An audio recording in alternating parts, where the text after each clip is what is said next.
Hey everyone, lesson 14 number here on your homework on unit 6, and looking at number 1, and it gives us an inequality and then a couple of options for solutions.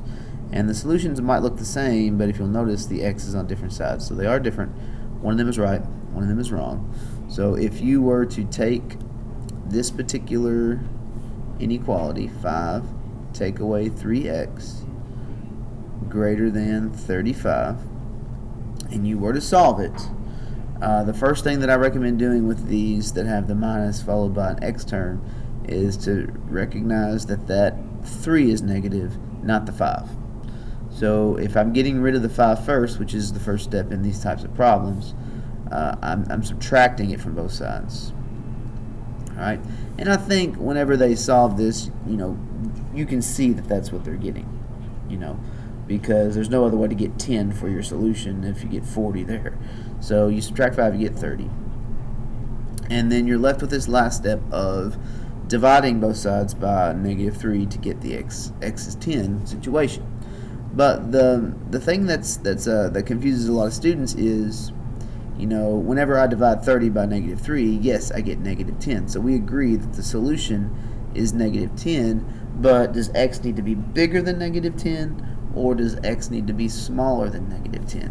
And something that we're going to talk about this week in class is that anytime you divide or multiply an inequality through the solving process by a negative, it will change the alligator's mind on who he prefers to eat in this situation. So right now he's preferring to eat the left side where the x is, but when you divide by a negative, everybody's sides flip and change. And so he's going to change his mind. He's like, I don't want to eat that side anymore because it's smaller where it used to be bigger. And so now this is the solution that we're looking for. X needs to be smaller than -10. Well, that does not match this one. This one says x needs to be bigger than -10. This one right here, even though they're still using our greater than symbol, notice how they threw the x on the right side and the alligator's wanting to eat the -10. That is the correct one that we want. So the correct one is -10 is greater than x. Explain how we know. Here's a good way to check to prove that we know. Alright, x's that are smaller than -10 would be like 0. Okay, let's say that 0 is smaller than -10, right? So if that's true, which it is, then that means we can put 0 in x's place. Okay, we can say when x is 0, which is less than -10. I'm sorry, it's not less than -10. X is -20 would be less than that. That's what I meant to go.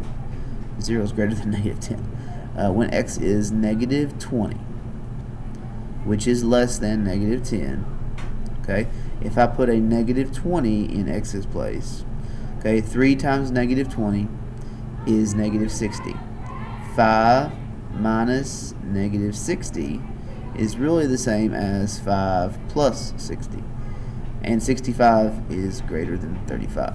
So whenever we put in a number that is less than -10, like -20, the inequality is true. Now, if we would have tried to put numbers like 0 in that are bigger than -10, 5 minus 0 is not greater than 35. So it wouldn't have worked. And so that's kind of some proof to show that it is. But if we put a number like -20, which is smaller than -10, the inequality is true. And that's our proof as to why it works.